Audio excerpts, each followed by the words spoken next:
Assalamualaikum warahmatullahi wabarakatuh. Hai sobat ceritaku, kali ini aku akan membawakan sebuah kisah cerita horor yang berjudul Warisan Rumah Nenek.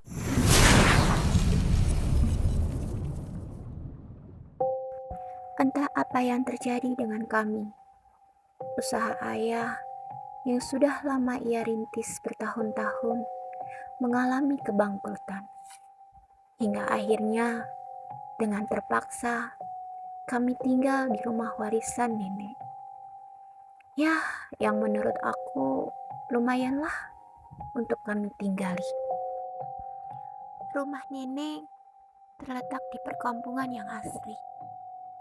Memang terlihat indah bila di siang hari, tapi akan berubah seketika bila malam hari tiba.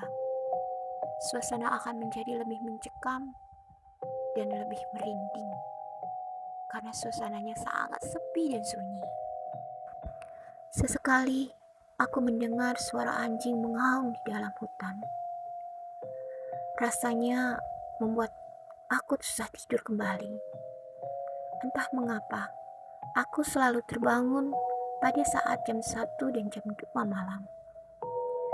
Aku bingung mengapa aku selalu terbangun di jam-jam seperti itu. Kali ini aku mendengar kursi ruang makan seperti ada yang menarik. Suaranya berderit, membuat aku bingung. Siapa sih malam-malam begini ada yang makan? Ayahkah atau ibukah yang sedang makan malam? Tapi menurutku tidak mungkin. Ini kan jam 1 atau jam 2 malam. Saat aku lirik ke jam wakerku di kamarku, ternyata memang jam 1 malam. Masa iya sih ibuku makan jam segini? Aku jadi penasaran. Aku ingin tahu siapa sih yang makan di jam-jam seperti ini. Aku coba bangun dari tempat tidurku dan aku melangkah ke pintu untuk mengintip ke ruang tengah. Aku buka sedikit pintu kamarku. Ternyata ruang tengah gelap karena cahaya lampu hanya ada di ruang tamu saja. Sedangkan ruang tengah masih dalam keadaan mati. Aku tidak melihat siapapun di sana. Tapi tiba-tiba aku melihat sekelibatan bayangan putih yang coba melayang melesat ke arah dapur rumahku. Aku bertanya, siapa itu ya? Malingkah? Apakah iya? Aku ingin sekali membangunkan ayah dan ibuku. Aku takut bayangan putih itu seorang maling. Tapi keberanianku seakan-akan menjadi ciut. Takut-takut maling itu akan memukul kepalaku. Atau apalah. Akhirnya dengan sedikit keberanian aku melangkah ke ruang tengah yang masih dalam keadaan gelap. Aku menuju saklar listrik agar lampu bisa menyala buru-buru. Ternyata di ruang tengah itu tidak ada siapa-siapa. Aku mengendap-endap ke arah dapur. Mungkinkah maling itu ada di sana? Segera aku menyalakan lampu dapur juga. Tapi setelah menyala, ternyata tidak ada siapa-siapa. Aku tidak melihat siapapun di sana. Saat mataku berkeliling ke area dapur, aku memang tidak melihat siapapun. Namun tiba-tiba aku mendengar suara tangisan wanita yang tidak tahu dari mana sumbernya. Suara tangisan wanita itu sangatlah lirih dan aku tidak tahu dari mana sumbernya. Aku berpikir positif, apakah tetangga sebelahku? Tapi tidak mungkin, karena jarak rumah tetanggaku dengan rumahku ya lumayan jauh. Masa iya sih Suaranya sampai terdengar ke area rumahku. Saat aku terus memperhatikan suara tangisan wanita itu, ternyata sumber suaranya dari arah kamar mandi.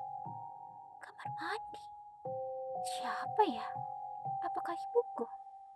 Ah, aku jadi penasaran.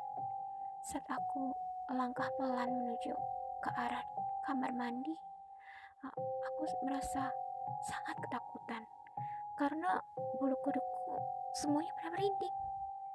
Aku benar-benar takut, tapi penasaran. Saat langkah kakiku sudah mencapai pintu kamar mandi, aku coba membuka pintu kamar itu pelan-pelan. Aku takut bila yang menangis itu benar ibuku. Aku takut mengganggu. Tapi saat aku buka, di kamar mandi itu tidak ada siapa-siapa. Kosong. Wah, ya Tuhan. Lalu siapa ya? Aku sangat gugup dan ketakutan.